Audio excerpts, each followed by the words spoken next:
Hello and welcome to Dualshock'd, the Brotherhood of Geeks PlayStation podcast. I'm one of your hosts, Brett J. Rasmussen, and over here I got my other co-host, Guru Blaz. Yeah! What up, Master Blaze? Captain Blaze? Chillin'.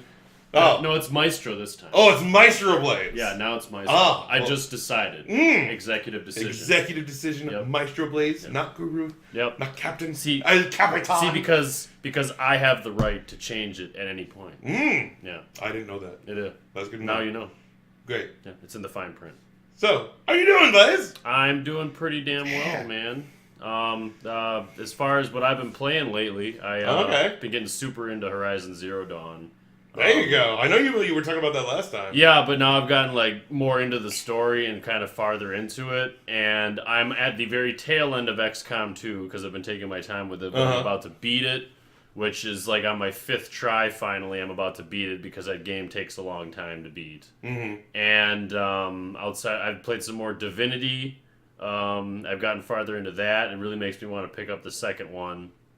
And Kingdom Hearts 3 is right around the corner. I know. So that's pretty much what's next on my schedule. Oh, I know. I can't wait for that Kingdom Hearts 3. But for me, I am going on my playthrough of Darksiders 3, finally. I still need to play it. Oh, God. I know. So, no, here's the thing. With Darksiders 3, I honestly will definitely say Gunfire Games and THQ Nordic have done a fantastic job with this game. This game is... for me, I'm playing it on the hardest difficulty because I'm doing my platinum run. So, in order for me to do that, I have to play it on the hardest difficulty. And yes, there have been times where I'm just like, oh, F this game. That's how I feel sometimes when I play Bloodborne because I still have yet to beat it. I'm on like the second to last boss and I haven't touched it in a while. But like, for those who know, like I'm on Murgo's Wet Nurse. Yeah. And she's that big, like, 6-armed scythe woman that can like take you into a pocket dimension and like attack you in the dark with 2 of herself, and it's like it's the second to last boss in the game. I found. Oh wow! So it's like understandably because I love that game, but God, is she a bitch? Oh man, my God, she's so difficult. Oh man, I think because you have to fight the 7 deadly sins. The hardest sin that I've had to fight. Let's see. It's kind of early. Like I think it was not avarice. It was the one. I think it was. I can't remember because it's there. Lust I beat. Gluttony I beat. Gluttony was a little bit hard, but pretty much you have to get through that first section, and then once you do that, the second part of the boss fight is the second stage. Yeah. Basically. Okay. I think. Might have been avarice. It might have been avarice. Tiny little goblin, and what he does is like he like hops on these like big, huge pillars, and he like jumps between them, and then he takes big, huge like pieces and he throws them at you. And at that time, because once you hit like a specific level, the game gets ridiculously easy. Sure. Like I was at level 70 in Bloodborne, and I was still having trouble. Oh Jesus! Like God. It doesn't matter. Like I didn't even realize that there was a like the whole idea where you can like do those chalice dungeons. Oh God! I didn't even know that was a thing until I already had hit level 60. So when I did the first 2, I just steamrolled through like the first 5 dungeons because I didn't know about it. I didn't know it was a function of the game, and then I found out that there was a use for all this garbage I'd been collecting, and I was just decimated all of them. And it was great. Yep. Felt good. Yeah. I will tell you the easiest boss battle in any game I ever had, though, because it's pretty funny what happened is, in the first Star Wars Force Unleashed. Ooh! Yeah, I love this game! Yeah. So, you know Shock-T? Yes! Okay. So, now, I looked up, and apparently she's one of the more difficult bosses in the game. So, I beat her in less than 5 seconds. What?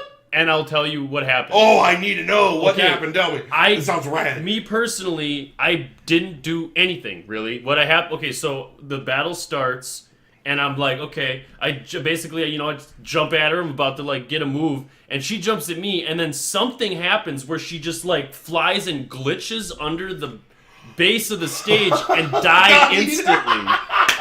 And it just immediately went to the cutscene. It was, all of 5 seconds... I started, she died almost within 5 seconds of starting, and then I went to the cutscene. I literally didn't even I didn't get a single shot out, and she didn't hit me once. Oh my God, that's... Yeah. It's one of the things where like I really wish I had a recording of it, but I was just playing before I started to do recordings, and I was just like, that is like one of the luckiest breaks I've ever seen.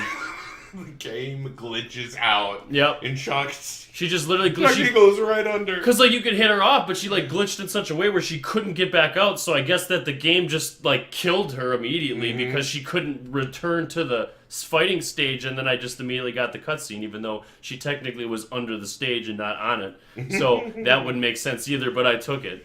And whatever. That's what I would do. I really wish there was an achievement for beating her really fast that I could have gotten, but there was. No, but there was a trophy for beating her. Yeah. That, so. But I felt like I still feel like I earned it. Whatever I did, I got. But you know what? The way I think about it is, I got her to jump in the perfect way to glitch herself to death immediately. Oh my god, that's absolutely. But yeah, that was the fastest boss fight I've ever had. Jeez. Yeah. That's crazy. I know. That's rad. I kind of wish that happened to me. Yeah. But mind you, I just wish I had video proof. But you know what? You'll have to take me on my word. It happened. Oh, dude. I do. I know I do. I mean, sometimes kind of wish that happened in my Darksiders game because man, that game is hard. Yeah, but it's probably designed so that there's no room for that kind of glitching to happen. It's I mean there are frame rate problems, but the best part about Gunfire Games did a really good job, and this is the best Darksiders game. Kind of going back on what I was saying, but it is when Gunfire Games said that during development they were really focused on combat. Yeah. They definitely were. The story is still very good. That's what I was worried about when they were saying that. No doubt. But the story is still very good, and it's about that clever combat like Dark Souls. Yeah, with third-person tactical melee combat, which is like my favorite. Oh yeah, where it's like a 1-to-1. Like you have to consistently move, and there's like not a lot of leeway for mistake beyond a certain margin. Yep, if you get hit, even low-level enemies can kill you if you give them the opportunity. Yeah, or like a horde of them coming. Like in Bloodborne and Dark Souls, it's like you may be able to kill something in 2 hits, but it could kill you in like 5 hits if you don't take it seriously. Yeah, and again, I hate going this is just the Dark Souls for blank. No, but I don't subscribe to that either because the whole thing is as soon as the way it is now, as soon as a game is difficult in any regard, people immediately say, "Oh, it's like a Souls game." It's just a Souls game. Cuphead is like a Souls game. Dark Souls, a platformer. It's just like a game by definition, by being difficult, is not by definition make it a Souls-based game. Like the combat system can be similar because it's a very good combat system, but that doesn't mean that a game there was difficult as shit games in the arcade era. Yeah, before Souls was out. Well, that's because of if there was a hard arcade game, it would be a Mega Man. Yeah, Mega Man was ridiculously hard. Well, and they were also hard to suck quarters out of you. It wasn't meant to be easy. Of course. But yeah, the vibrate. I don't know. Was it? I think. No, that's me. That's you. Oh, that's good to know. Vibrations. All right, but yeah. Well, let's go ahead and go into the first segment of our show. News of the nation. All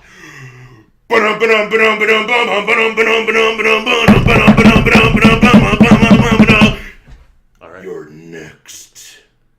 Listen here, Pilgrim. Mortal Kombat! Oh man. Oh dude, I'm so excited. I wanted to start off with that right now. Oh my god. Ooh boy. Okay, first and foremost, I just need to point out when I first saw the trailer, just the fact that Mortal Kombat 11 is going to come out, and because it was, and understandably so, but it's just been so long, and there's just been, NetherRealm really hasn't done anything. Oh no.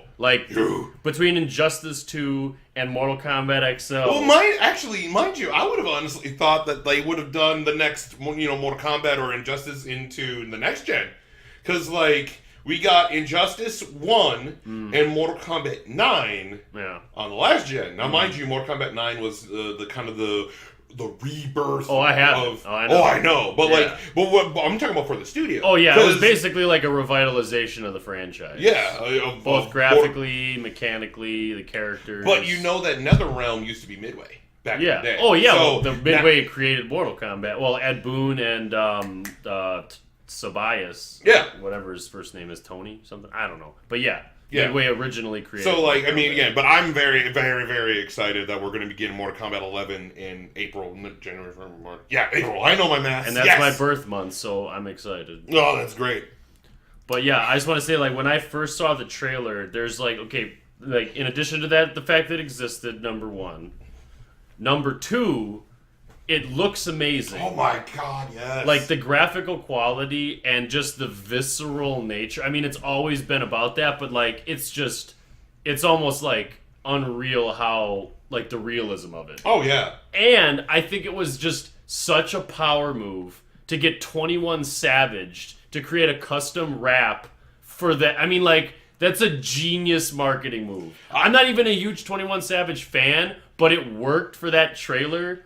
In my opinion, I mean, for me, I don't listen to rap like metal, and I know you don't, which is why I'm saying like he's a pretty well known and prominent hip hop like rapper in like the more niche scene. Yeah. He's definitely become more like prominent as his career has grown. But like I just and the thing is, you know, it was custom because he's whipping out like the names of Mortal Kombat characters. They didn't just take it and take something that existed and throw it on there because. They did System of a Down for that was the one that me and Spectre talked about that where they and that was awesome too. Oh my god, the trailer they like there's like a 2.5 to 3 minute like trailer and it's the story of Mortal Kombat 10. Oh my god! And on that note, with the more recent releases of both the gameplay, which looks phenomenal, and the story, I'm super pumped because like Raiden's gone like.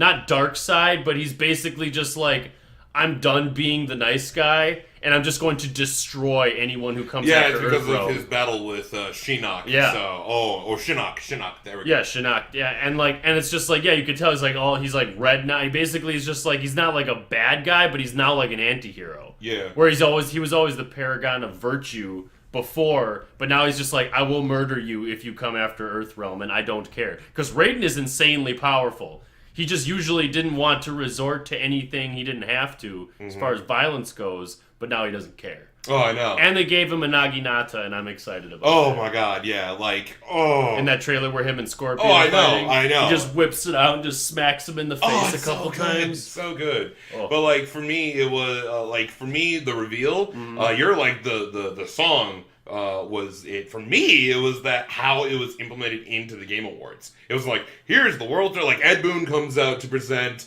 best sports racing game or whatever, and then all of a sudden you see a harpoon come out of the Titantron or the big screen, and then lightning strikes NetherRealm Studio, the Mortal Kombat Dragon logo. Like, it's so good. Absolutely. Oh, it was just how that was done. But the reveal event happened this past, I believe, Thursday. Yeah, this past Thursday. Sounds about right. And like we saw a bunch. We were revealed a lot of stuff. I'm just glad that they gave like actual in-game gameplay footage. Yeah. Because like that trailer was incredible, but it's like a trailer can be incredible and not really be hugely representative. This is honestly probably the best way. Like, mind you, this is a fighting game, so it would be. I don't know how you would do it with, like, you know, like last year we had the reveals of Call of Duty, Black Ops 4, and Battlefield 5, but the reveal event for Mortal Kombat 11, this is the way you do it. Oh, absolutely. This is the way you do it, because it starts, and they come out, and, like, they go ahead and kind of reveal a little bit of the roster, so we have, it was Raiden, Scorpion, Sub-Zero, Scarlet, Sonya Blade, and the new character... Well, there's definitely going to be more than that. But these are the 6 that they revealed at the reveal. And the new character called Garrus.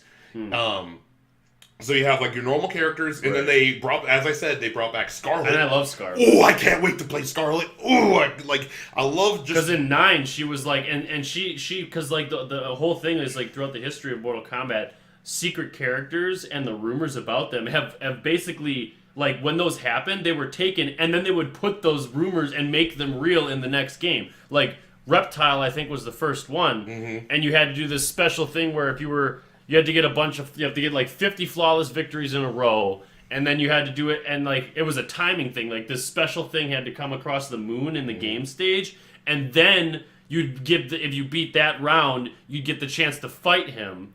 And then Scarlet was another one of the characters that was a rumor. I can't remember. I think it was probably in 3 where there was rumored that there was this woman named Scarlet who was like a secret character, and eventually that in 9 is when they decided to bring her into the fold. Yep. And now they're bringing her and back. Ermac was a secret character. I'm trying to think. Reptile, Ermac, Scarlet, Rain. Yep. I really hope they bring Rain back. Oh, yeah. Because, dude, I love Rain's moveset so much. And, like, he was in the story of XL, but you couldn't play as him. Yeah. I'm so glad we can finally play as Shao Kahn. It has been, like... Oh, my God, yes! Like, that is literally... I mean, like, beyond anything else, that is, like, the one thing that I can't believe hadn't happened. Yeah, which, by the way, that's a pre-order bonus. Yeah. So you gotta pre-order the game in order to get that. And for the record... I want them to include Riddick from Chronicles of Riddick. I know. It's just like since 9 came out, it's just my personal like desire for him, like Riddick from the Chronicles of Riddick, to be a playable character in that game because it would be so easy. You wouldn't have to even try to create his moveset. Yeah. It's like you can almost see it right away. His fatality, it gets dark. You see his purple eyes just like skulk up behind someone and just end their existence. Like. That's all I'm saying. I just needed to say that. It needs to get out there. There you go. You feel better? Yes. Okay. Also, the Batman Who Laughs would be an awesome character. Yeah, from Dark Metal? Yeah. Oh, man, Dark Knight Metal. I feel like he'd be able to make an easy transition that into would that be game. rad. He could have That'd his be chains. His outfit totally fits the MK aesthetic. And obviously, we've seen what he could do. You could probably have a fatality where he uses the Joker toxin and like turns someone into like his slave or something. You could bring Lobo from Injustice. Yeah, that Lobo would be, would be cool. Absolutely. That'd be rad. But we're getting off track. Absolutely. I kind of wanted to kind of bring up what they had kind of announced. So again, they announced those 6 characters and they'll be revealing more and more. But the way they did it is that they kind of had the reveal. They revealed the 6 characters. They had a trailer for the story, which is absolutely awesome. I really don't want to go. I'm pumped about it. I really don't want to go. The one thing I'm going to say is I'm really curious as to that new character, blue woman. Because she's obviously like on some next level of power. Yep. I assume she either has to be an elder god. She can't. She's got to be beyond Shinnok's ability. Yeah, because what we saw, or unless I have a theory. I'm gonna throw a theory out there I just thought of. Okay. Maybe she's a physical representation of like the Jinsei energy or something along those lines.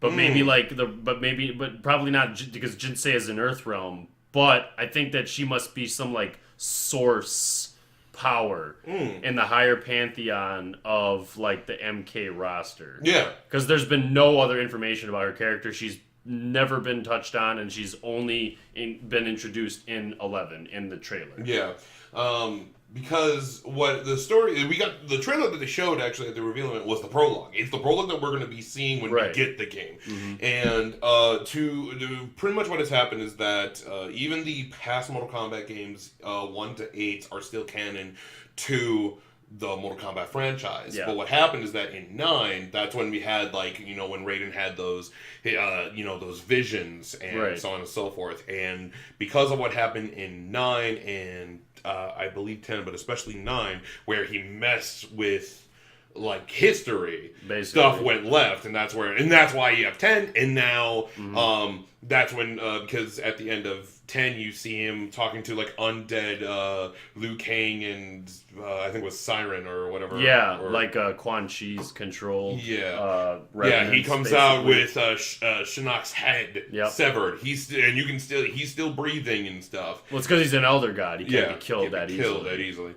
But like the prologue starts with like Shinnok is like chained up and he's like Raiden's like kind of talking to him and saying like you are like I'm here to protect Earth. Yeah, he's like basically mercy is wasted on those who would defile Earth Realm, and he's basically Raiden's just got to the point where because of the events of 10, he basically just doesn't care anymore, and he's like, you know what? Like, up until now, I've been basically being a good guy about this, but now I'm just going to murder anybody who tries to defile me and attack, like, the realm that I protect. Yeah. Because he's essentially become... almost, it's like he's not evil, but he's essentially become almost the same type of thing that, outside of the wanting to conquer everything, he's just like Shao Kahn or Shang Tsung or Shinnok. He basically is just like the ends will justify the means now because I'm sick and tired of this always happening. And not to mention the fact that on multiple occasions, even with Mortal Kombat, like as a concept, like basically being needed to be followed, like winning 10 straight rounds of Mortal Kombat for the right to invade Earthrealm, and then Shao Kahn just fucking does it anyway, even though he lost, and he's just like, no, I'm just gonna kill you now if you keep dicking around like this. Yeah, no, the trailer looks really good. If you haven't seen the trailer, please go watch that because even us discussing it doesn't even give it justice. Yeah, you need to watch see it happen. As I said, they revealed the new character Garrus, who pretty much can manipulate time. He's kind of like a sand. He controls sand. And he's a grappler character. Oh, okay. He's much more of a grappler in the fighting game, and he looks really good. And then they announced that Ronda Rousey will be voicing Sonya Blade, which I'm excited about. Solid choice. I love that. Oh, that's great. I love that. Makes sense. That makes me so happy. And then at the reveal, they also announced, so we saw gameplay, but there's also, they really want to go into customization. And this is what I really like. That's one thing I always have felt that, like, there was kind of lacking. So they kind of, like, that's what I love about the, like, NetherRealms as a studio, is that they continue. They actually listen to the fan base. But also, they run two different games. Yeah. Injustice and Mortal Kombat. These Right. two games are still fighting games. Injustice is not Mortal Kombat. Injustice is not superheroes. There's similarities. There's similarities because it's made by the fighting mechanics. Like, and they included more, like, Sub-Zero was in Injustice 2, Scorpion was in Injustice 1. And mind you, because it's the same developer, it may feel the way the button input may feel like the combo, same. the combo strings are somewhat similar, but they are vastly different because the characters are so vastly different. And what like in Injustice, you have clashes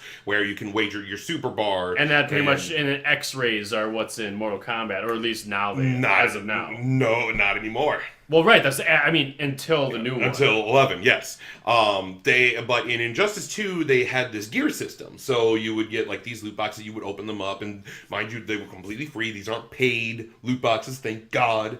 They were like again, NetherRealm, like, good job. They're a great studio. Good job. They were you're like being thrown these loot boxes over and over and over again. Because they actually just want to encourage people to play their games. They're not trying to make them hate them. Yep, pretty much. But what I love the gear system, and what it is that you got different pieces of gear, and yes, you could have a specific suit. So if you wanted like Batman Beyond, or from Elseworld, The Flash, or whatever, like. All these different pieces you could put together and you could make them all look cool, and they all gave you. So if you wanted to have more defense, you wanted to have more speed, you wanted to have more attack, so on and so forth.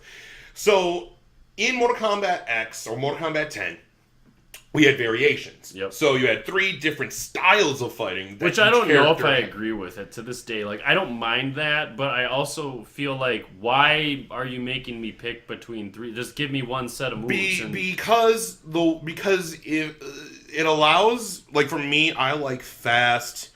No, I agree. I'm just saying that I think that, I'm not saying it's a bad idea. I'm just saying, like, in 9, the one that preceded it, you just had I would rather them make it a more complex fighting game and have the ability to do all those things, but with more inputs, as opposed to having to make me choose between having certain abilities. I think that gives it too much power. But regardless, like in 10 we have variations. We still have the variations in 11, but now they've changed a lot of things. Well, this is what I love this. They just keep getting better. There are no more X-ray. You don't have X-rays anymore. Right. Because they took out the X-rays, and now you have this thing called fatal blows. Yeah, I was seeing that, like, we're basically, like, in the midst of combat. Yeah, like, so this is how it was explained on there, and I'll explain it to you if you haven't seen the reveal. A fatal blow, what happens is that when you get to about 30% life, and like the life bar will like look like this, and then the life bar will be wider, and that's the space you have to do a fatal blow. A fatal blow is pretty much almost like an X-ray, but way more brutal. So when you get your opponent to that fatal blow point, you can go ahead and press R1 L1 to go ahead and do the fatal blow, and that's and it will show up on your opponent's health bar, not yours. It will show up on your opponent's. Right. You can go ahead and activate that, and you can close the gap. You can pretty much, that's almost like winning. That's an X-ray move, okay? Right. Once you use a fatal blow, you cannot use it, and you do not get another fatal blow in the match. Okay. So you have. So it's like a trump card, but you have to strategically use Exactly. So, do you want to use it if you're losing massively in the first fight? Because what'll happen? Because that's when you're under 30. It's not your opponent when you. Yeah, like 30. You get the ability to pull out a fatal blow when you're about to die, or would you rather take that? Or death, do you want to sit on it and wait until the next match? Like to ensure your overall victory, like winning the war over the battle. Yeah, basically. or to close it so that way you can make it a tie. Right. And then also on the bottom on the corner, instead of like a super bar, so like you could go ahead and do combos and then you can do more. Now there's an attack bar and a defense bar right here. There's a defense your different attacks. You can go ahead and use the bar and use your attacks defensively or offensively. So it gives you more variation to how you play. So like Raiden, when he could go ahead and like lightning strike, some of his those would be like part of his like attack bar, stuff like that. Sure. And it gives it there's way more strategy in this fighting game. Well, that's fine. Which is awesome. Yeah, no. I love it. There's so many intricacies in Mortal Kombat 11 that is just, it's so good. And plus their logo is genius as a graphic designer. Oh yeah. Like including like they just have the ones as part of the letters. Like I want to commend whoever did that. I know, I agree. But I think we've been oozing over. Yeah, we need this. to move on. We need to move on. But we please, talk all day. One last thing. This is my last part. So we've been kind of talking about the game itself. The way that they actually revealed it, and then after everyone came out, they had esports players. So like Sonic Fox, Rewind, these guys go ahead and play Tweety. They all went ahead and were playing. These are the first players who ever get their hands on it outside of like the people who made it. Well, yeah, but outside of like the public. But these are the guys, like they got to try out the game for a few hours before the event, and then they got to compete against each other in the event, just as an exhibition. I saw Rewind fight Sonic Fox, and oh god, it was so close. And both Rewind and Sonic Fox are good buddies, so this is like a normal, but like it's so good. And so bringing in esports players, bringing in like the pros to play this game really shows it off. It shows off the game, and it's going to get people excited for the tournament, for the Mortal Kombat which tournament. There will be, of course. Which, oh my god! But I want to commend NetherRealm and the whole event. It was so good. That's how you do a reveal. That's how you do it. But let's go ahead and move on to the next news topic. Next, Resident Evil 2, the one-shot demo has been played by over 1 million players. Coming from Capcom, at least 1.4 million players have played the Resident Evil 2 one-shot demo. Of those 1.4 million, just over 400,000 players have successfully completed it. So about little less than half.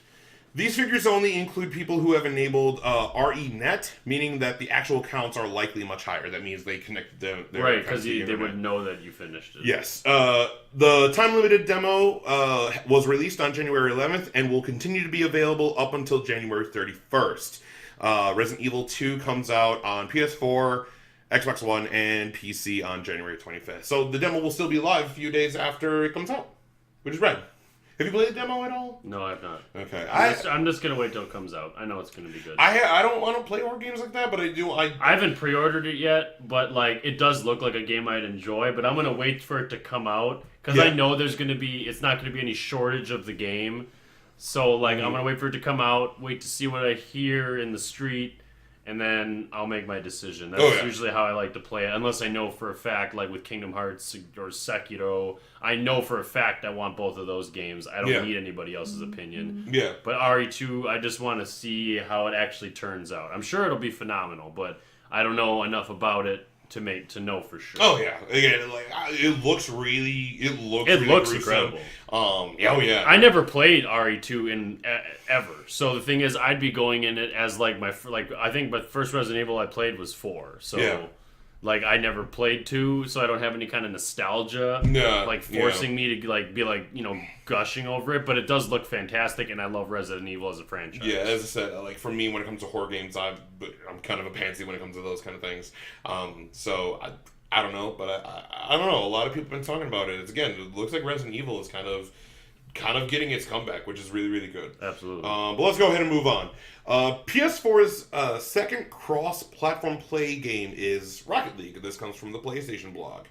Psyonix has announced that Rocket League will now support full cross-platform play. Players can now matchmake with or against one another in all online matches on the PS4, Nintendo Switch, Xbox One, and the PC. The Vice President of Marketing for Psyonix, Jeremy Dunham, said that cross-platform parties will be available and easier to create once they release their first update of the year. Quote from Jeremy Dunham, quote, "Today's announcement is an important one for us here at Psyonix because we know how much our community has wanted full cross-platform support for quite some time," end quote. And I play Rocket League. Oh yeah. So I know what they mean. Yep, and the first game before that was Fortnite, which was started in September. Well, that's not a surprise. It had to be Fortnite. Yeah. Rocket League is really, really fun. I love Rocket. I mean, I haven't played in a little while, but yeah, like I mean, I did have a stigma about it before I first bought it, but because it just didn't seem like my kind of game because I'm just not into sports games in general. Mm-hmm. But I picked it up like 2 years ago on Black Friday. It was like really cheap new. And like it's like in addition to being you can play locally, which was huge because that's just disappearing from gaming. Yeah. Outside of fighting games. Fighting games are like the only sacred territory. And sports games. Yeah. Those are the only sacred territory left. But sports games, I bought a few cheap ones just to have them. Because, if someone came over or something, then, it's like, yeah, you want to play Madden? It was like, no, but I have it. You know? But like I really think it did really grow on me, and I really think it's such a fun game. That's simplicity, but it still has a lot of skill. Like you can, and you really feel excited when you pull off something nuts like in that game. I know. It's really good. One thing I will say about that game that does not make any sense to me is how it has this huge library of all this really cool music, but it only plays it in the menu screen, which you spend all of 10 seconds on. Yeah, I know. And then it just plays this completely garbage, subdued background music when you actually play. What's the point in having all that music when you literally never even get to listen to it? Yeah, that is true. It only plays for the menu. That's pointless. You're past the menu in 2 seconds. Like, that's all I have to say. That's literally the only thing bad about the game. No, I get you. I've never really, techno has never been... But it's the principle. It's get you. Like, if, for instance... Like, you want to hear the music while you're playing the game. For instance, if in my old wrestling games, there'd be some rad themes or songs being played in the menu. Mind you, it's kind of the reverse. You spend way more time in the menus, because especially if you're doing creative wrestling. Right. But, I get you. I get you of, that kind of thing. But, if they had, for me, it's just background sound to me, so I'm just Well, it's not like a game where you have to listen for footsteps or something. No, I get you could have blasting music and still know exactly what's going on. Yeah, I know. It's all visually based. You don't need to hear the engines of turbos. Right, it's all visually based, so there's no reason they shouldn't have all of that music playing in the game itself. That's the only improvement I think that they need. Yes, but yeah, that's good. Again, more cross-platform. I think cross-platforming should... I really want that just to become a standard in general. I don't think that you should be... you should be able to play with someone who has a different system with any game that's online. Yeah, it looks like that... And I think anybody who goes against that, you're just being elitist. Oh, yeah. There's no good reason why you shouldn't be able to. And there's no reason you can't, other than them not allowing it. it's... PlayStation, the reason why PlayStation needed to do it and why I agree, I'm glad that they did, is really for PR, public relations. I'm not saying there isn't reasons. I'm just saying ultimately It's become the norm. Yeah, because like I said, the only reason that you would be against it is for money or because you're trying to be elitist with your console. Like, if you're a gamer who's against it, you're being elitist. I get you. And if there's PR and marketing would be the only other reason. Again, if we, because you can still have exclusive titles. I get you. Yeah, you know? and that's a big reason why PlayStation is not a big reason. It's because most the of the price point exclusive and titles stuff. aren't multiplayer games. No. So it shouldn't even make a difference. You know. Yeah. But I don't want to go ahead and dive into that hole. But that definitely would definitely bring up another topic, as in like, you know, is cross-platform play point, the future? counterpoint, like yeah, because like for me, I like yes, we should have cross-platform play, but like the reason why PlayStation, I'm glad that PlayStation did, but I do get why, because they're the console leader. Oh yeah, they're the console leader. I'm not saying it's a dumb business move. It's not. I just personally think it would be cool. But let's switch it up. Last generation, it was the reverse. That PlayStation was the one losing, Xbox wasn't. PlayStation wanted to do cross-platform play on. I can't remember the game. It was, mind you, it was like a nothing game. I don't even remember it. But they wanted to do cross-platform play with Xbox, and Xbox said no, at all, like straight up and down, no. So like again, the roles have been reversed. Yeah. But I think we're in a different time now where like it kind of has the social aspect of it has become greater than what it used to be. Yeah. But let's go ahead and move on. Next topic. 10 Cloverfield Lane director to helm the Uncharted movie. This is coming from Variety. Sony has hired 10 Cloverfield Lane's Dan Trachtenberg to direct the Uncharted movie. The previous director, Sean Levy, stepped away from the video game adaptation last month due to scheduling conflicts. Tom Holland is still attached to the movie to star as Nathan Drake in the adaptation. Sony hopes to begin filming by the end of 2019. Discussions of the. So yeah, okay, so there we go. So that's all we got there. And then the history of this movie is that discussions of this Uncharted film became publicly circulating by 2009, but multiple directors have dropped out and script issues caused major delays. The script has been penned by Joe Carnahan, which this movie is set to be a prequel to the Uncharted franchise. Probably a wise decision to do it that way. Yeah. So this is the Uncharted movie that we were talking about on. Yeah, well, it's kind of like ago. the same thing they did with the Tomb Raider movie, where it's like a prequel. It's supposed to predate the games because that way you still have kind of an artistic license to implement your own ideas without being held, being scrutinized by saying, well, this isn't an adaptation of the existing IP, because you can't do that. There's no good way, unless you make a series based off of something, where you could take a game that's however many hours or days worth of gameplay and try to force it into 2 hours. Yeah. There's just it just can't be done. Yeah, no, I mean I don't know how I feel about this movie. This movie has been talked about since 2000. I mean, honestly, I'm indifferent towards it just because I've yet to play the Uncharted. I mean, I think it's a cool franchise and stuff, and I wouldn't mind seeing a movie. I feel like the gameplay is very movie and it's very cinematic. I feel like it lends itself to being a movie more than a lot of other games, so that the chances are higher that it could be good. Or at least passable, the Tomb Raider movie, the newer one. I didn't think it was bad. It was a bad movie. I enjoyed it. It was a good action flick. Lara Croft. I mean, it's already been done too. With Angelina Jolie years and years ago, and I think there was at least 2 of those. But I guess it's just like the whole video game movie stigma. It's like we'll just have to see. There have been very few good video game movies for me. For me, this has been talked about for 10 years now. 10 years since 2009. We're now in 2019. And I don't know. I really don't know. Like I said, I'm just indifferent. I know. It'll come out. I'll see it. I'll make my decision then. Yeah, I get you. I mean, I don't know how I feel about this. movie. I almost said this game.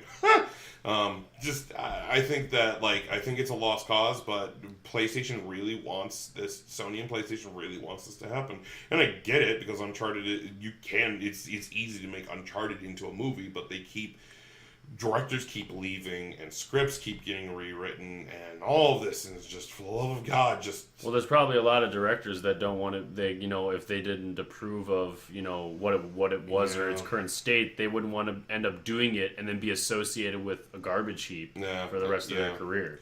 Yeah.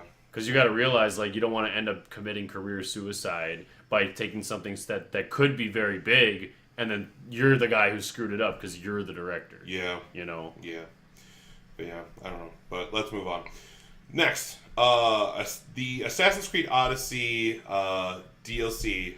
There have been a lot of criticisms and a lot of problems with it. So it's there's two parts to this, okay? Because a lot has happened within the past week. So Ubisoft responds to the DLC's criticism. So this is what happened. Assassin's Creed Odyssey's latest DLC is now under fire for its ending. I'm getting all this information from IGN. It's coming under fire for its ending. This is pretty much, we're talking about the ending of the DLC. It's the Legacy of the First Blade, or Legacy of the Blade DLC, and it's episode 2 called Shadow Heritage. This is what happened. In the second episode of Legacy of the Blade, players have come up in arms as it forces Cassandra or Alexios, whoever you choose, into a heterosexual relationship at the end of the episode. The in-game couple also finds themselves with a baby. The ending is unavoidable, even if the NPC's romantic advances are rebuffed, meaning you don't want it. You don't want any. Ubisoft has responded to the criticism, saying that the events are part of a, quote, set story. The final episode of the DLC will apparently make more sense of these events. And that was like earlier in the past week. Then, Ubisoft has issued an apology. So this is a second statement. Ubisoft has issued an apology to the controversy of this episode. As I said before, the DLC forces the players into a heterosexual relationship that results in a baby. But then there's a trophy that unlocks called Growing Up. The ending and the name of the trophy received a massive amount of backlash. Ubisoft's creative director, Jonathan Dunmont, has apologized, saying this has been a, quote, learning experience. The name of this trophy will be changed in an upcoming patch. Quote from Jonathan Dunmont, and this is just a part of the statement that he got. And again, this is coming from IGN. Quote, the clarity and motivation for this decision was poorly executed. As you continue the adventure in the next episode, Bloodline, please know that you will not have to engage in a lasting romantic relationship if you do not desire to, end quote. Well, I mean, I have yet to play Odyssey. I mean to, because I kind of fell off the Assassin's Creed bandwagon a few years back. Mm-hmm. I beat 1, 2, and Revelations, and I've been meaning to play more of them, but it's just like, there's just other games that have been more on my list than those. I mean, having with the ending there, saying that they're going to resolve the issue, that's great. I mean, I'm glad that, because Ubisoft doesn't have the best reputation as of late, as a gaming company. Yeah. But just as a general observation on the idea of choice in a game, if you make decisions, and if you one of the things in your game, like, and that was the thing with Odyssey, was it was the first Assassin's Creed game where you could actively make decisions and have like a kind of like a Mass Effect thing, like where you converse and you have long lasting impact from the decisions you do or don't make, or what you choose to not do or do. If you end up being forced into something in the end, it completely makes all choice in the game useless and meaningless. It means that you really aren't making any difference, and that defeats the whole... It basically is being a hypocrite. It defeats the purpose of making a choice if it's going to be a predestined outcome regardless. They're taking steps to change that, and that's great. I'm glad that they're kind of owning up to that, but it's like, why would you do that in the first place? Like, and especially since it wouldn't be necessary for the game's plot to force you into a relationship. I don't even have to play the game to know that. You're an assassin. Get out of here. You don't have to be in a relationship. And if you didn't want to be, and you wanted to, continue life in a different way, but still be forced into that, then why are you even telling me I can make choices in this game? So, honestly, Origins is absolutely fantastic. I have a lot of problems with just I have problems with the Legacy of the Blade DLC in general. I'm a massive Assassin's Creed fan. I enjoy the series. This is my favorite franchise, and I've problems with Unity, but when Unity came out, I had my problems with it, and so on and so forth. I've had an up-down relationship with Assassin's Creed, but it's still my favorite franchise. Origins is really good because Origins is the creation of the Assassins. I thought Odyssey predated Origins. So let me get there. Okay, so first, Origins kind of sets up the Assassin's Creed, the Assassin Brotherhood ideology because of what happens in Origins. Bayek creates the Assassin Brotherhood in it, so he is the one who does the very first leap of faith, and so on and so forth. Like the whole the one you remember, with the eagle and everything. So here's the problem that I have. Yes, you are correct. This Odyssey is in ancient Rome, so it's even before Greece. Okay, so in Egypt.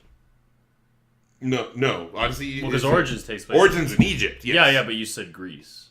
Yeah, I'm talking about Odyssey now. Yeah. You said it takes place in ancient Rome, which was before Greece. So I don't know if you were. Whatever. Yeah. I want to make sure. No, I get you. Because I haven't played Origins, and I know that Egypt and Greece had relationship at some point in history. So I want to make sure. No, it's Origins is in Egypt. Right. Odyssey is back in ancient Greece. Yes. There you go. Okay. That time period. Okay, so when. In the DLC, you meet Darius. Now, we've actually seen Darius in Assassin's Creed 2. In Assassin's Creed 2, when you go down to the vault where you get Ezio's, the armor of Ezio, there are multiple different assassin statues over in the room where you have to find their, their medallion or their pendant or whatever that represents what they founded. Darius is the one who created the very first Hidden Blade.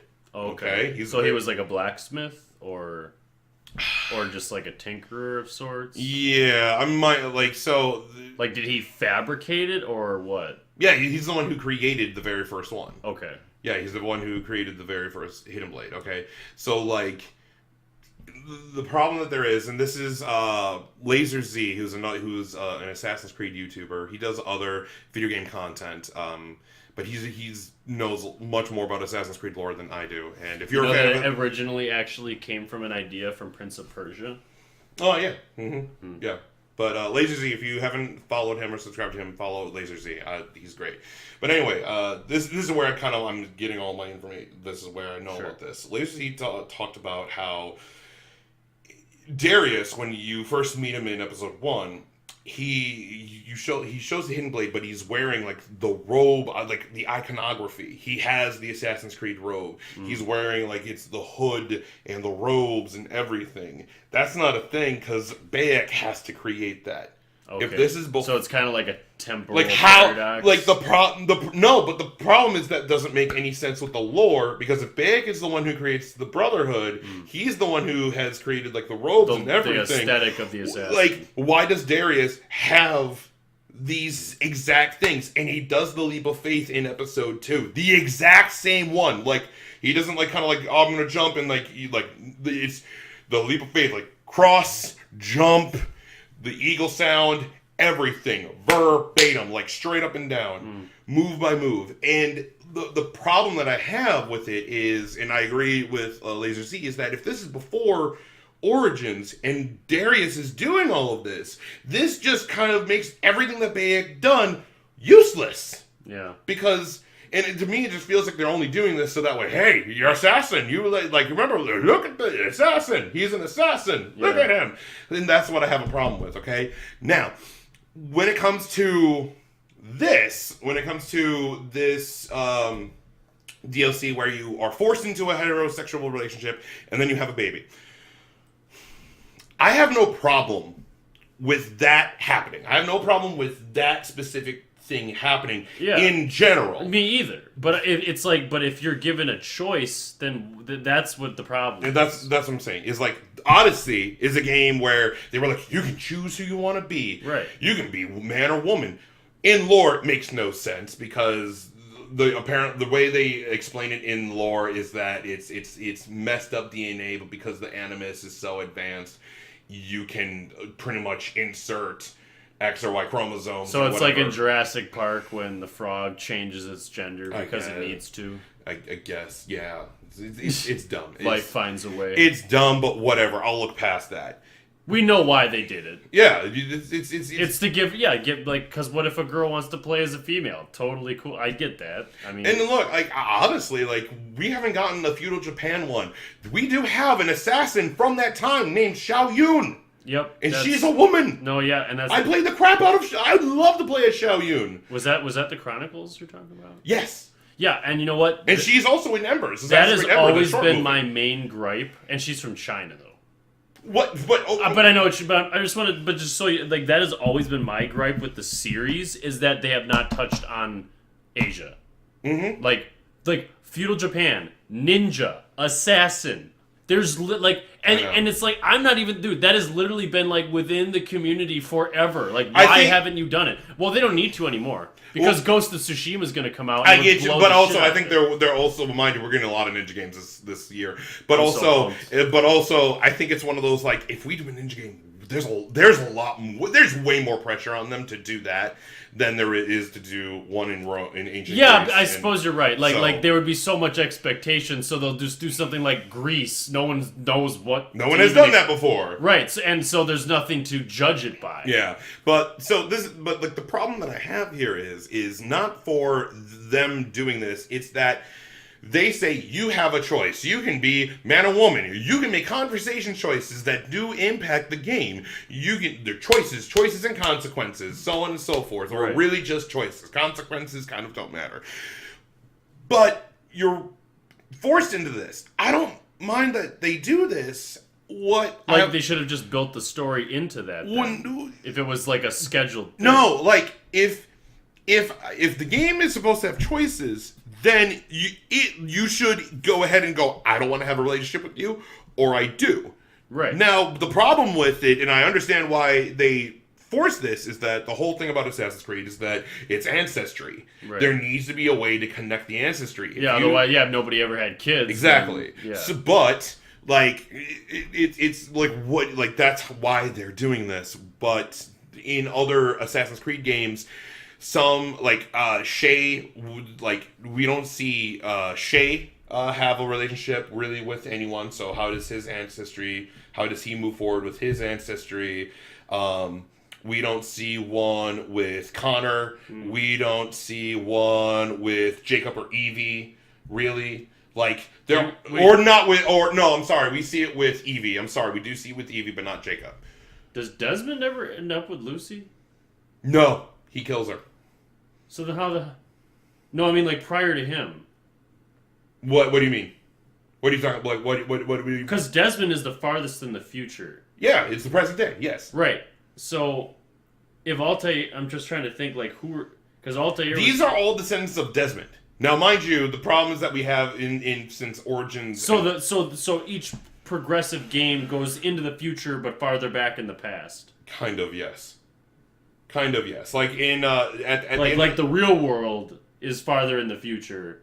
No, it's present. It's present day. Well, present day. Yeah. But you know what I mean. Yes. By definition, they would have to be farther in the future from Desmond because of the way time works. Yes. All I'm saying is like, all I'm saying is with this is that they need to. There should either you choose linear story or choice. One of those two. Yeah, and that's the problem that I have here. I'll say that I don't think that there can't be a blend of them, but you have to be very careful about how you do it. Yep. You can blend linear and have choice, but you have to make sure whatever you make linear doesn't break the illusion that your choices still make a difference. Mm-hmm. And it can be done, but it's just hard. Yeah. And I'm sure there's examples, but I can't think of one off the top. Yeah, I get you.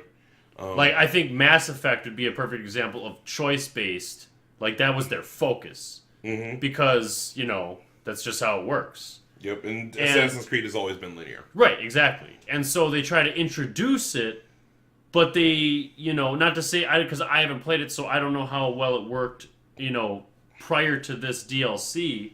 Like, what do you think that it made a difference, your choices in the game? A bit, but nothing. Right, so it's just like you can't just all of a sudden, without knowing what you're doing, change the formula and try to take a linear story and just add choice in, even though it's completely like non-arbitrary. Like your choices, like it might change one or two, and the only way you'd ever know is if it's explicitly brought up in the game, or if you play through it again and then make another choice, and then it's explicitly brought up in the game. The other thing is that, like, with them choosing, like, it also with them going, hey, Odyssey of choices, I don't, like, they're trying to appeal to such a broad, like... Yeah, it's trying to, like, mash so many different things together to make a game that you think everyone will like.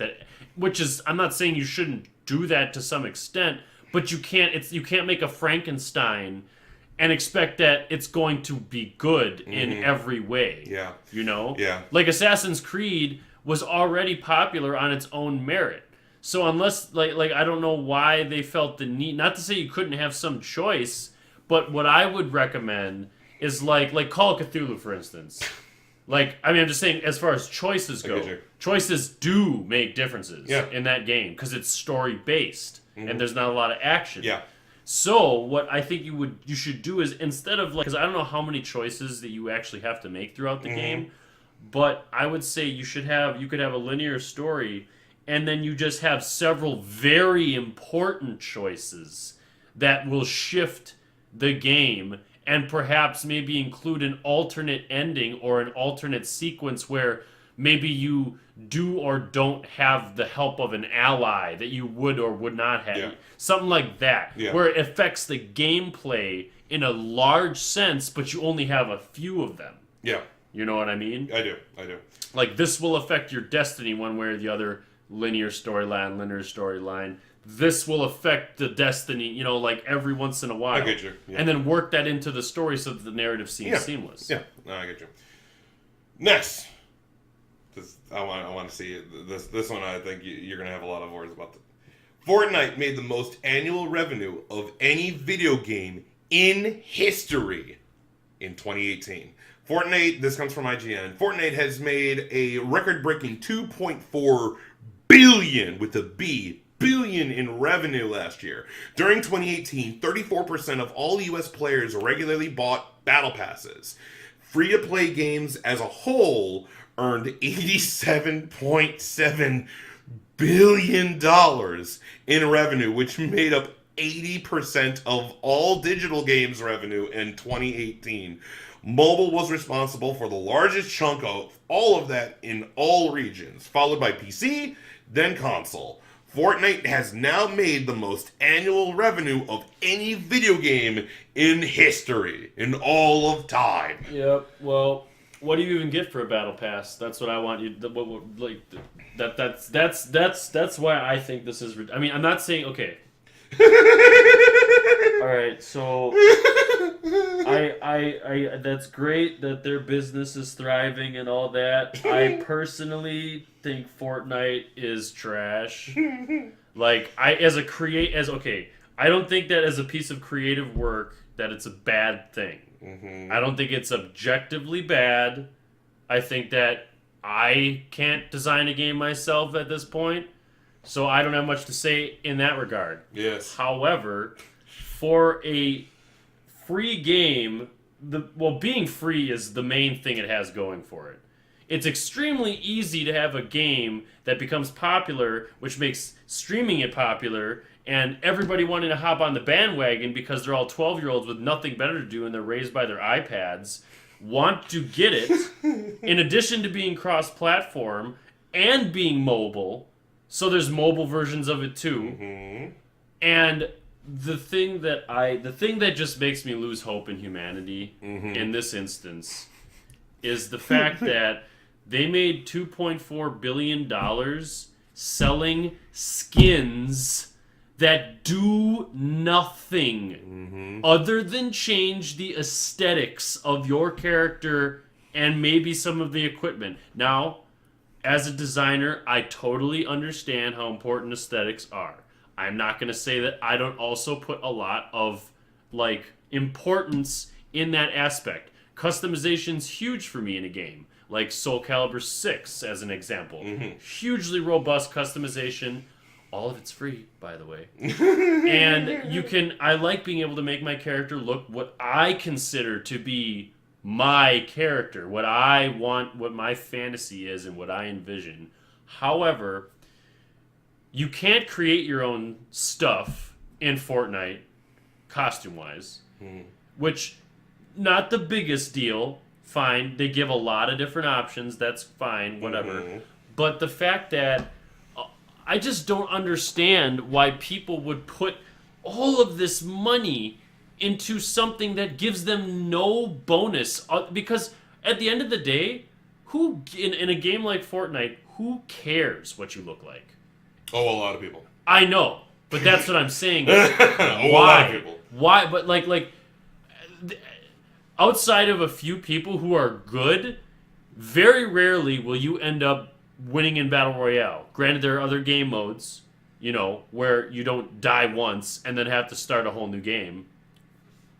But I cannot wrap my head around wanting to, as an individual, spend all of this money on literally nothing but cosmetic goods that don't improve my gameplay. They don't give me bonuses in accuracy. They don't give me, there's no weapon skins. They don't give me maybe a visual change to how my weapons work.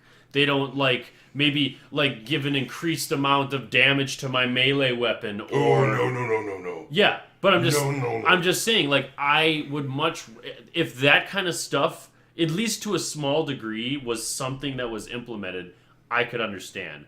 But you know what? I guess it doesn't matter because obviously they're the smart ones because they made $2.4 billion selling nothing. Selling virtual aesthetics in a game that's free. So they're making 100% profit. So it's just as a business model, they're geniuses. But I just personally I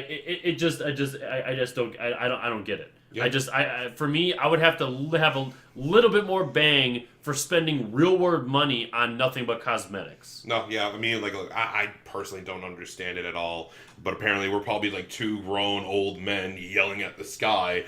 But see, this is the thing. I've played it. Okay, I've given it a chance. I don't think it's a terrible game. But it is so boring to me. It bores the crap out of me to play that game. It's literally just it's basically just taking a bunch of stuff other people made, mashing it together, and giving it its own cartoony aesthetic to make it approachable, and making it free so you don't face any legal repercussions from everybody you stole from. Look, for me, Fortnite is not my kind of thing. Multiplayer games are very hard for me to get into. That's why I like my single I don't mind multiplayer, but if I'm going to play a multiplayer game, I'd rather play Call of Duty, where I can see blood and I can shoot bullets and I can get different attachments on my gun, by playing. Because the thing is, I guess maybe it's subconsciously for me, the more you play Fortnite, you may get better with skill, but you don't earn anything. Yeah, everything you do earn, everything you do earn is gone as soon as a new season comes out because it resets your level. What's the point in even having a leveling system in that game? A level 1 person has no difference than a level 28 person. There's no difference in how the game plays. So why even do it other than the psychological aspect of reward? Oh, I got another level. Oh, you explored Dusty Divot. Oh, you shot 500 times. But what does that do? Nothing. It literally just gives you a check mark that you never see again, and nobody cares because nobody plays that game to look at your achievements. Yeah, no, I get you. No, again, Fortnite makes... I don't understand it, but it works. What do I have? Here it is. It's working. It works. So good for them. Good for them. Yeah. So last but not least, this is a tiny little tidbit. Marvel Spider-Man's game director will be joining DICE 2019 as part of the speaker lineup. PlayStation's Sean Layden will be giving the opening keynote, and Insomniac's Brian in the tar. I'm sorry. Wait, let me see. I'm pretty good at this. What are you looking at? Intihar. There you go. Haha. We'll discuss the development of Marvel Spider-Man. ESA CEO Stanley Pierre-Louis has also joined the lineup, giving a talk on, quote, what the WHO has wrong about video games. Xbox's Sarah Bond will be present, although her topic has yet not been announced. Other confirmed speakers include Amy Hennig, Tim Schafer, Greg Broadmoor, and Yves Jacquet. I apologize if I messed that up. But I think that was pretty good. That's how I would have pronounced it. Yeah, but again, these are all people at DICE. DICE is a big video game developer convention. Oh, yeah. I know DICE. It's great. It's definitely great. But yes, I know it's a lot of news that we had to go through, and a lot of it was good. A lot of it was good, juicy news. But we got something even juicier. Yep. This is the main topic. I have one more piece of news, and I wanted to really dig deeper into this. EA cancels Star Wars open world game. Okay, this is a big story, and I really want to get into this. This also comes from IGN. EA's open world Star Wars game has reportedly been canceled. The game was in development over at EA Vancouver. EA Vancouver began working on it following the closure of Visceral Games. With Visceral closing, Amy Hennig's Star Wars game was eventually canceled in 2017. EA said at the time it was refocusing the project in its move to EA Vancouver. It is unclear if EA Vancouver will pursue a new Star Wars game or not. Now, that's at the time when IGN posted this. Now, we have come to find out that the reason why this game, the open world game, has gotten canceled is because EA said, this is taking too long. I mean, I'm paraphrasing here, okay? But pretty much what it is that they want to shoot for a 2020 launch of this Star Wars game to come out. And the open world game will take too long, so they canceled this, so that way they can move it faster. So this specific game has been shut down, and a whole other game is being made to do this. Now, there's been a long history of canceled Star Wars games. You had 1313, which was a single-player, narrative-driven game that was being done by LucasArts back in, I believe, 2012, 2013. And then that got canceled because of Disney acquiring the Star Wars license, and Lucasfilm and LucasArts and that kind of thing. Then Disney gave EA, and only EA, no one else, exclusive rights to the Star Wars property. And we saw how Battlefront worked out. And we only have, there's a picture. Actually, I need to find this. This picture was absolutely fantastic. There's a picture. Let's see. I'm gonna look this up right now. Star Wars games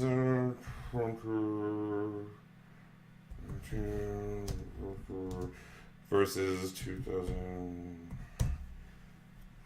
There was a picture. This kind of was someone put this up on Twitter. I wanted to find it.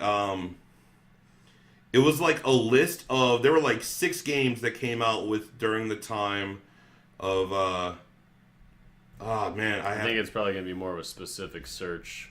Yeah. Than you think it is. Yeah. Pretty much what it is that it's a picture. If I find it, you'll definitely see it. But pretty much it's a picture that it goes these 2 games within from I think it was a 6-year span. Or, yeah, because it was 13, 14, 15, 16, 17, 18. So, 6 years. Within a 6-year span, we only got 2 Star Wars games, Battlefront 1 and 2. Within a 6-year span, there were 8 games. It was KOTOR 1 and 2, Republic Commando, Jedi Academy 1, Jedi Academy 2, and I believe something else. And, it was seeing that picture just, blew my mind. Yeah, and I would love a remake of KOTOR for the record. Awesome. But what I'm saying is that EA has been has only made 2 games, and both of them failed. Yeah. Both of them. And they were both part of the same franchise, too. They weren't even 2 separate games. No, it was Battlefront 1 and Battlefront Force Unleashed 2 was awesome. Yeah. Both of them. Yeah. Like, it's oh my god. Like... Because all Star Wars Battlefront was is just... And then they literally had, like, in addition to the fact that all it was is Battlefield with a Star Wars skin. Oh my god, yeah. The other thing is that, like, they got into real hot water because of their microtransactions. Like, they were essentially being, like... They were almost being sued for basically allowing kids to gamble. Yeah. Because that's essentially what they were doing. So here's the thing is that what happened is that, alright, so just to play catch up. Disney gives the license to them, and then they make Battlefront 1. It's just a skeleton of a game when it comes out. Mm-hmm. So I was extremely excited for this game. I went ahead and bought it. Well, because the original Battlefront was, like, amazing. Yeah, and mind you, at the time... That's what I thought it was going to be. Also, at the time, EA hasn't really burned us like that. Yeah. Like, there was a time when EA could where EA was a fantastic... Well, there's a reason everybody knows who they are. I mean, Electronic Arts is huge. Yeah, but it's, like, they've... Madden games, FIFA, all this. Like, there was a time where... EA games were not as bad as they are now. Like, I remember some of my favorite games from my childhood are EA games. Mm-hmm. But now, it's just about their bottom line, because the reason why is because you have Battlefront 1 comes out and it's a skeleton of a game. Then they go ahead and make Battlefront 2. Mind you, at this time, every other game that came out when Battlefront 2 came out had loot boxes in it. Mm-hmm. All of them. Shadow of War had that. Overwatch was kind of the really a surgence of it. And then you had Battlefront 2, and not only was it just cosmetic loot boxes, but you get these loot boxes, you get better at the game. And the only way you get better at the game is by getting these loot boxes. Yep. And the game comes out, there's a massive uproar, they take it out, but then by them taking it out of Battlefront 2, the game is kind of just a mess, because they built their whole leveling system, pretty much the whole game, on top of those microtransactions. Everyone was pissed, and because of that, now the government... Plus, all the guns in that game are virtually the same. Like barely any of them have a damage difference. They all shoot lasers. Mm-hmm. What's the difference between one laser and another? Not really much. Yeah. So, and then because of the loot boxes, this is what burst the bubble. Is that now because of that, the government has been kind of looking into that. It's been considered gambling overseas. And EA is fighting to keep loot boxes like the Madden Ultimate Team and the FIFA Ultimate Team overseas, and because it's illegal to gamble in Europe and the overseas. It's a big thing. I don't understand why EA... I mean, hold on. I do know. It's the bottom line. Right. But it just seems like all of these games are no longer, they're not making games because they want to have a fun game that, and encourage a community around them. They just want to make money now. Who is this game for? Is this for the consumers, or are these for your shareholders? Right. That's literally like the Star Wars. They probably just the Star Wars name is going to sell enough of these copies, and we want to make as much money off of this game. It's not about the game being. It has to be just good enough that people will keep playing it, and we'll make it even more addicting by adding something that we can make money off of, which is what gambling does. My alarm went off. I'm sorry about that. I'm so offended. I'm a huge Power Rangers nut. It was the Lightspeed Rescue Team. That's okay. Hey, man. That's acceptable. It makes sense. I don't know, but I apologize for that. My alarm went off. But anyway, with Star Wars Battlefront 2, what sucks about this even more is just that, the DICE, the developer DICE, the game itself is... Battlefront 2 especially, but the game itself is actually very good. And they did fix a lot of the things that we were complaining about from Battlefront 1. Mm-hmm. There was no single-player campaign. Guess what? There is a single-player campaign. Regardless of how long it is. It's only 4 hours, but whatever. Still a single-player campaign, and that's what we wanted. There is no season pass. There is no $50 season pass in order for you to get everything. That's not there anymore. But in order to fix that, we put in loot boxes. Yeah. Like they go ahead and go. So we still need to make money after you buy the game, and so that's why we introduced that. And then they had to make it in such a way where they're basically going to make money regardless of how the game is played, which is why it's gambling. Yeah. Because that's how a casino works. Yeah. Whether or not they have to pay someone who wins big, they still make so much money off of everybody trying and the addictive quality of it. It's exactly why loot boxes, that's why they got in trouble. Because that's what that... And it was with children, which makes it illegal, because you're basically... They don't know that they're essentially gambling because they think they're going to get what they pay for, but you're still not guaranteed to see improvements for what you're getting. And see, this is where we can go, well, no, this is the like the little like gray area where this is where it sits. Oh no, it's not gambling. It's not like that. You go ahead and it's like opening card packs. If you open up a card pack, you're not guaranteed to get this card, right, this specific ultra rare. You're gonna open this and you're gonna get, this number of commons, yep, and this this number of rares, and you'll get. And here's the chance that you could get an ultra. Yeah, and you'll get no matter what, you open up a pack, you get a rare. But if you open enough packs, then you might get that ultra rare. Yeah, your chances go up. Yeah, so I mean, it's such a mess because with Battlefront 2, especially Battlefront 2, I've said this before, and Spectre has said this. Like for Spectre, what the straw that broke the camel's back for him was Battlefield 5. For me, it was Battlefront 2. Battlefront 2. And I've never been huge into those games to begin with, so it didn't really matter to me. I thought Battlefield 1 was pretty cool, just because it was really good looking. It's just I've been burned by EA far too many times because I love Star Wars. It is. Oh, I love Star Wars too. In Battlefront. But when I play a Star Wars game, I'm not really... I never really wanted a Battlefield Star Wars. Like, Star Wars Battlefront 2, the original one, it wasn't like a Battlefield game. There was different in a lot of ways. Mind you, this is made by DICE, so, you're going to get that Battlefield... I would definitely say that it wasn't just Battlefield with Star Wars paint. I would... The first one was. The first one, I can see that, but the second one there's way more to it than that. But the problem is that there's so many loot boxes and stuff like that, and the reason anything that was good about it was buried under what was bad. Exactly, and the reason why I wanted to bring this up, I wanted to bring up this specific topic, is that you have two pretty much bad games Star Wars games coming from EA. Mm. This game, EA just is known as the studio killer. They have killed so many studios within them.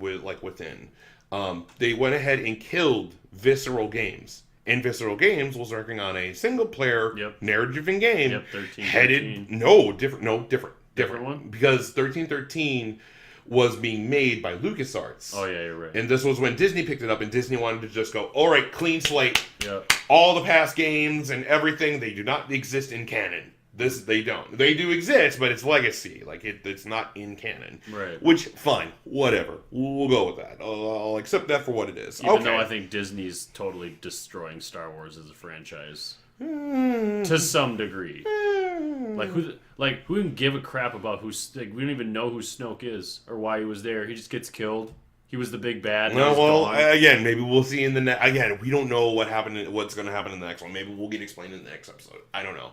We don't know the full story yet. So. I suppose. If he doesn't turn out to be Jar Jar Binks, I'm going to be pissed. That would...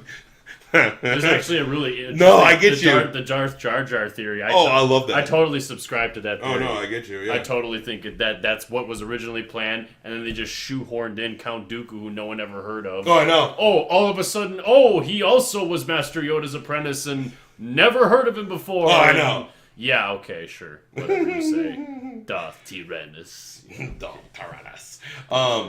So you have the Battlefront 1 and 2 as pretty much failed Star Wars games. You have, Visceral Games was headed by Amy Hennig, the creator of Uncharted. Mm-hmm. She created Uncharted. She was the game director for 1, 2, and 3. Mm-hmm. So she's the one who created that franchise. And then Neil Druckmann took it up and made Uncharted 4. And there you go. But you have a single player, narrative driven game, a Star Wars game that us as fans, Star Wars fans, and as gamers, we have been dying for. This is what we've been looking for. Fine, awesome. You have Battlefront as a multiplayer game. Fine, whatever. We'll take it. It could have been better. It's garbage. Blech. But like this is why I love. This is why I love Star Wars games. Is that single player narrative-driven game, and Visceral Games goes under. And they go ahead and cancel it because they needed to cut costs and it was taking too much time. So they go ahead and shut down Visceral Games, and they give the remnants of that game to EA Vancouver. And they tell EA, and the corporate heads at EA go, you guys are going to make an open world game, not a single player narrative driven game. This is not a single player game. This is going to be open world. Open world, blah, blah, blah. And this was back in 2017. Now, about a year or more, they have now canceled that same game because they need this game to come out in 2020, and this game was going to take far too much time. This open world game was probably going to be somehow like a Destiny type Anthem kind of, connect to the internet live service kind of game. Yep. Which would make sense for EA's prerogative because, hey, microtransactions, you can go ahead and go into the cantina to buy blah, blah, blah. Pay to win.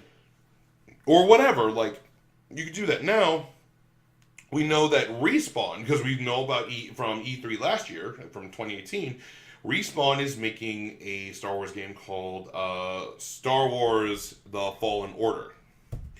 And that's all we know. We don't know if this is a single-player game. We don't know if this is a multiplayer game or anything like that. All I'm going to say is that if it takes place in the current Star Wars universe, I think it's going to suck. Because there's really no story to build off of. No, it has to be in the past or something. Yeah, because that's the only, because the things that made people care about Star Wars are the Tridge, and I love that word. Yeah, well, and also like the prequels. Even though you say what you want about them, but that's what. In addition to the expanded universe, like Revan is my favorite character. Oh, I love Revan. Yeah, and Knights of the Old Republic. Oh, it's my favorite game in all of existence. Like, even if you didn't read the books, it's like that expansive universe is what made the Star Wars universe so engrossing. If you were to take, and that's what I'm saying, because Disney having the clean slate and basically starting with the Force Awakens. I mean, Luke Skywalker was in it, so yeah, he's still canon. But it's basically like if you were trying to make a game out of the current movies that are out, there's nothing there. There's nothing to build off of, and none of those characters. Nobody cares about any of them. Mm-hmm. Like Rogue One was a great movie, but they killed everybody off by the end of it, so that they basically would never have to talk about him again. And like I said, Snoke is meaningless because he dies right away. Mm-hmm. Kylo Ren is a whiny bitch. And I'll fight you on that one. I think Kylo Ren's rad. I'm not saying he's a bad character, but he's a whiny. He has no backstory. No, he's a good character. I will fight you on that. No, I'm not saying he is a bad character. I'm saying he's whiny. I disagree with you on that too. And Rey has no backstory, and we know nothing about her. That I will give you. Nothing has been revealed. There's no questions have been answered at all. And they turn Luke into a shell of his former self. I'm not saying it's the worst. I understand it. I kind of like the old Grizzly idea, but it's just it's not what we wanted to see. I get you, and I do agree with Mark Hamill with how that's not what he saw Luke as. But he disagreed because he was the one who was just this is not the way that this isn't what made Star Wars good. Yeah, but we're getting off topic. The reason why I bring this up is that Disney and EA have an exclusive deal where there is no other publisher or developer that can make a Star Wars game. No one. Only EA. Yep. And EA has been throwing this franchise away and pretty much making it bad in the public eye. Again, I don't care for Fallen Order. I don't even know what it'd be about. Exactly. What does that even mean? They shouldn't have said anything last year, but they will. But again, EA was like, "We need Star Wars. Say something. Say something. Go say something." Yeah, and right. I'm really tired of EA only appealing to its bottom line and its shareholders, and not to the people who actually want their game or want Yes, the Star Wars and experience. look at the games that came out this year. You have God of War, who has won multiple Game of the Year awards, including from us. You have Marvel Spider-Man that's sold ridiculously well. These are both exclusives. These are only on one system. You have Red Dead Redemption, the most anticipated game to come out last year in 2018. Even Odyssey sold well. Monster Hunter World, which is a live service game, it's the best live service game. There is a single player, isn't there? Yeah, Oh, yeah. that's why. That's what makes it so good. It is technically a live service game. That's what it is. But if you go offline, you can still play the game straight up and down by yourself with no one, single player. Yeah. It's like nothing changes. Right. That's what I love about it so much. But you have the same with Bloodborne. Like, you had the ability to have people come in and fight with you, but you could play the entirety of the game without an internet connection. Yes, but what I mean, but that's that's a feature where Monster Hunter World, the game is built upon its live service, to be interactive with other people, to bring people in, but you have the option to, it's like the reverse. Right. Bloodborne is a single player game that you can bring other people in. It's the reverse. It's a multiplayer game that you can play by yourself if you want to. That's what I like.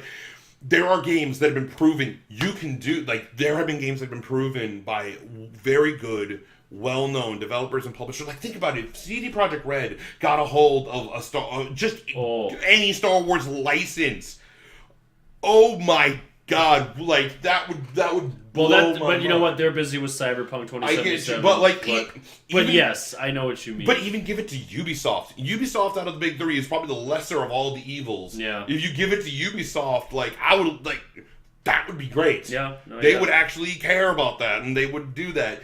Even, screw it. I know Activision has been under a lot of fire. We've talked badly about Activision. We even talked about it on the last episode, or so on and so forth. But even if you gave it to Activision, at least Activision would at least somewhat care. They'd actually do it. They wouldn't keep canceling it and pushing it around and just because it's basically like they're trying to perpetuate the idea that a Star Wars game of note will come out, but then they keep moving it around, and everybody and they just try to keep this anticipation for it's like a red herring. It's like it's never actually going to come out. They just keep telling us it is, I know. And then they just keep moving, but then they blame it on other developers that they then basically completely shut down because they want to just because it'll take too much time. So what? You have so much money. What do you care? If it takes a long time to make something amazing, you're going to get a lot of money for that. I don't understand how that business model is functioning for them. Eventually, they're going to run themselves into the ground because everyone's just going to stop caring.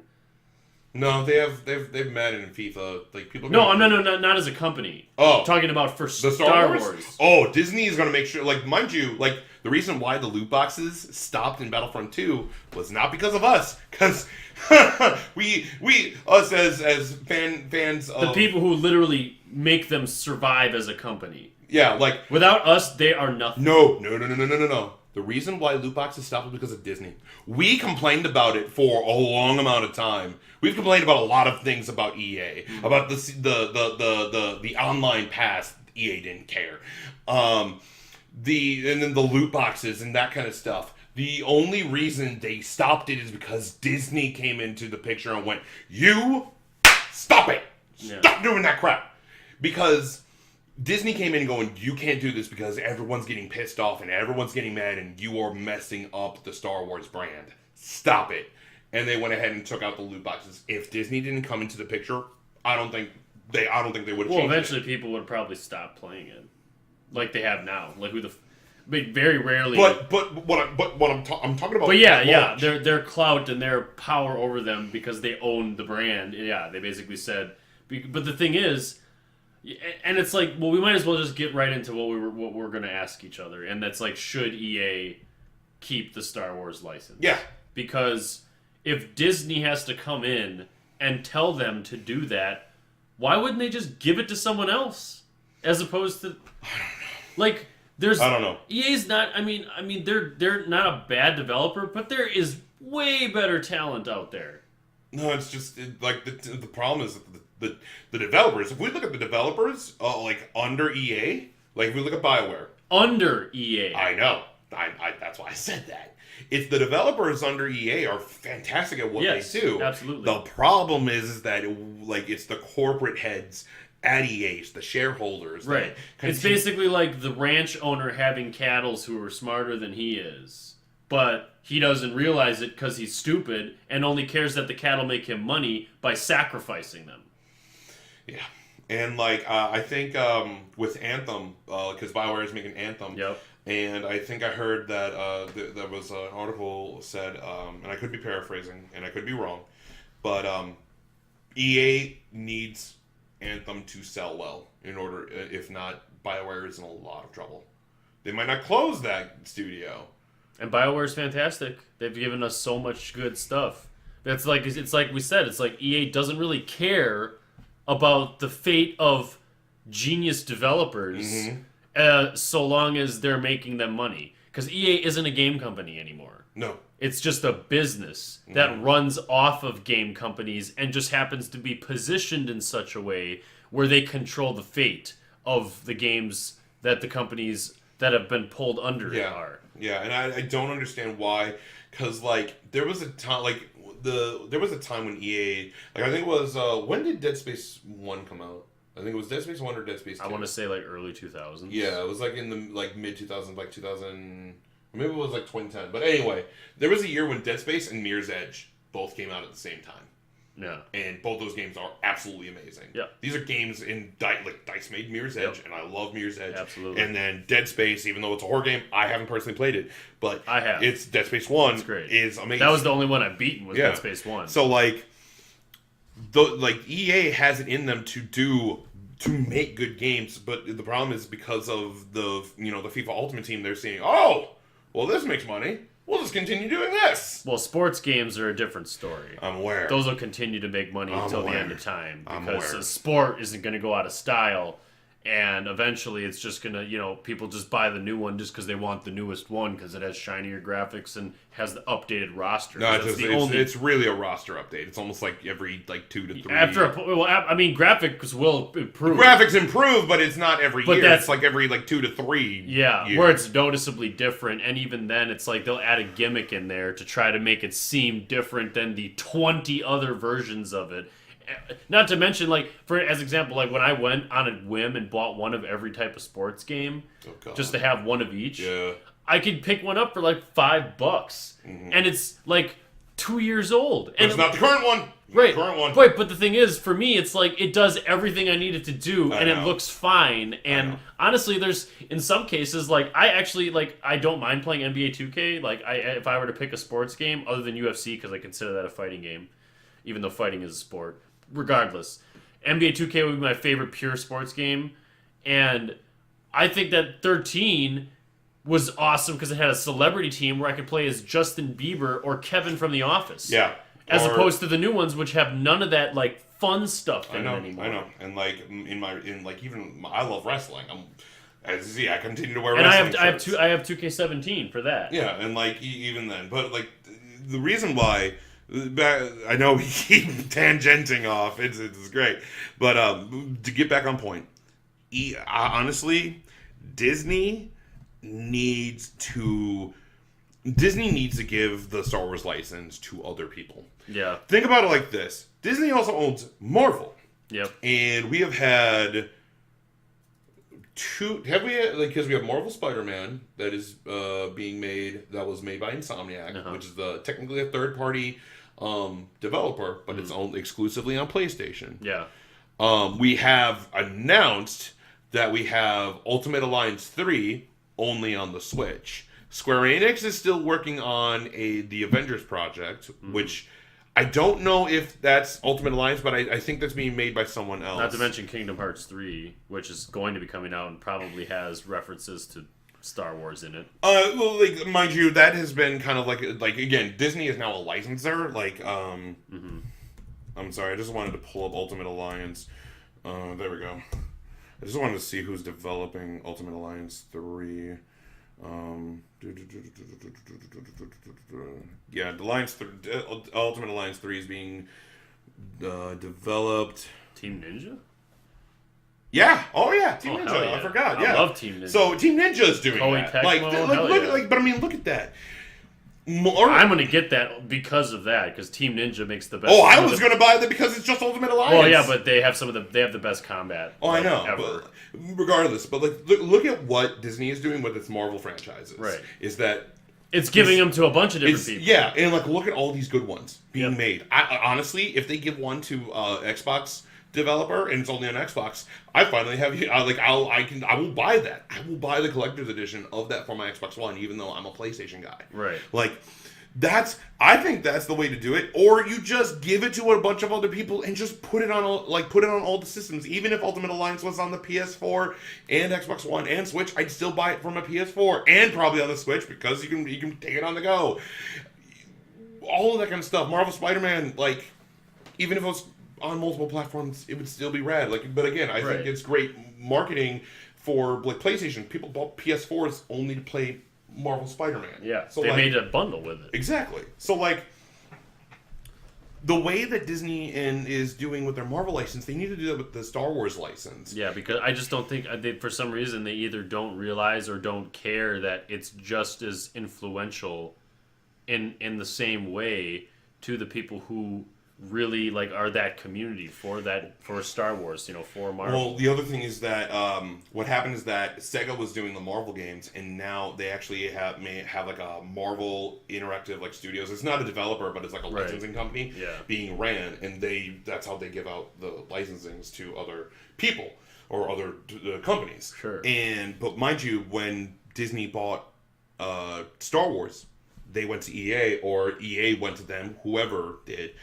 And they wanted an exclusive deal, and that's what happened. Mm-hmm. This deal needs to end, like... The exclusivity does, yeah, because they're not doing anything. Exactly. And anything they are doing is failing. Mm-hmm. Because obviously, how long has it been since something's come out? With someone as big as EA, there's no excuse that it takes too long. You have more manpower than almost any other publisher in the world.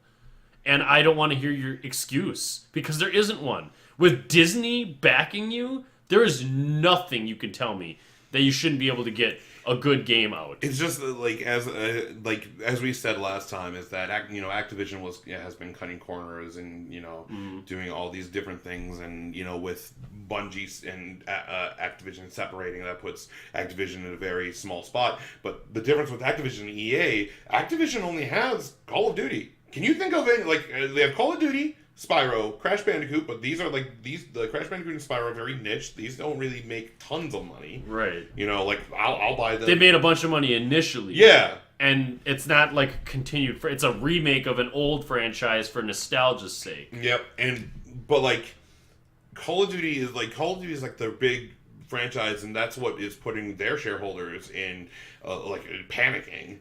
But if you look at EA, for them, Madden, FIFA, Anthem, Star Wars, regardless, Battlefront 2 made money. Oh, I know. Like, you have Battlefield. Like, they have multiple different franchises that they have access to. And they haven't, the only ones that are... The amount of money and resources and ability they have, and the fact that Disney would decide to give them the Star Wars license exclusively, they are not fit for the job. No. Obviously not. It's been proven by now. They haven't done anything with it. They keep moving it around, and taking too long is the most bullshit excuse I've ever heard. Mm-hmm. Games take time to make if you want a good game. Rushing out garbage is Star Wars Battlefront 1. Oh no, I get you. And it's like, I don't these shareholders, whatever their bottom line may be, they're going to cease to make money if they don't actually produce anything. Yeah, I get you. It's just it's absolutely ridiculous. Like, it's just, especially when you cancel it to make another Star Wars game. Yeah, that doesn't even make sense. Like, just finish one. Quit. It's like I mean, like, not to say that you start a bunch of projects and you never finish any of them. Like, that's basically what this is. It's like being indecisive because you don't think that one project's going to work out, so you just start over. Like, sometimes you just got to put it out there. Even if it's going to end up being bad, it's better than nothing. I mean, at least within reason, of course. Like, game developing is a different story than not finishing a drawing or something, but it's like the same concept. Yeah, as I said, I've been talking about how they kind of changed it. This is an article from Kotaku from Jason Schreier.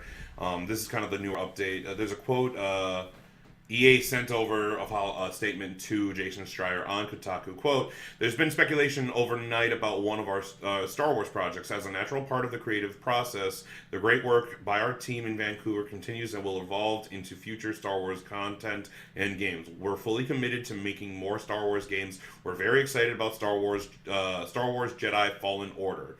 From Respawn, and we'll share more about our new project when the time is right. The good thing is that with them canceling this game, no one has been laid off, and the game was codenamed Orca. That was what this open world Star Wars game was going to be codenamed called.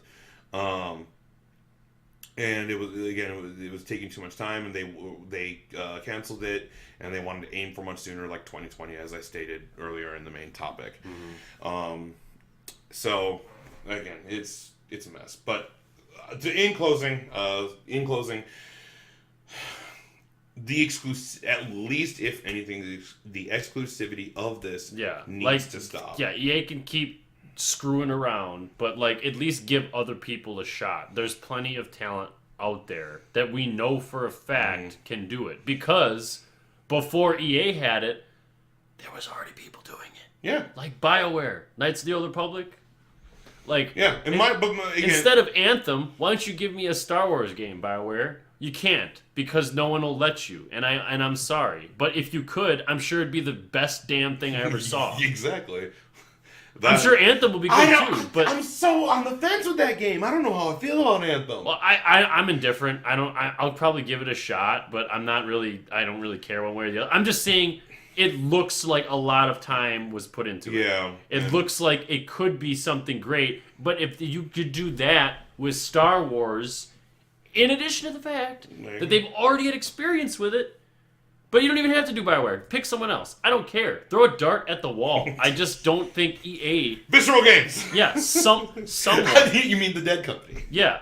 I'm sure they could still do it. Yeah, I know! A dead company would be better than EA at this point, because they're not trying to do anything with it. Oh, man. A dead company would have nothing but like, we're going to make this the best goddamn thing ever. We're going to rise from the ashes with this game. Yeah, no. Oh, the last thing I want to say is just... Man, Amy Hennig cannot get a break. No. She left Uncharted 4 left, depending on who you ask, left Uncharted 4 to do the Star Wars game, and then it got canceled. And God Jesus, I wish for the best for her. Absolutely. But yeah, last thing to say is that Disney should break the exclusivity and give it to other people. But yeah, that's definitely it, guys. Thank you so much for watching. We always appreciate it. This is definitely a bit of a longer episode, because we had a lot of juicy stuff to talk about, and I would love to hear what you guys have to say about if EA should still have the exclusivity deal with Disney, or why Fortnite sucks, or whatever you want to say. If you agree, disagree. We always love to hear what you guys have to say. Disagree with me. Thank you, Blaze. But anyway, thank you so much for watching. We always appreciate it. If you haven't subscribed to the YouTube channel already, please go ahead and subscribe at youtube.com/Brotherhood of Geeks. Press that bell icon. That way you know every single time we put up a video, we put up a video.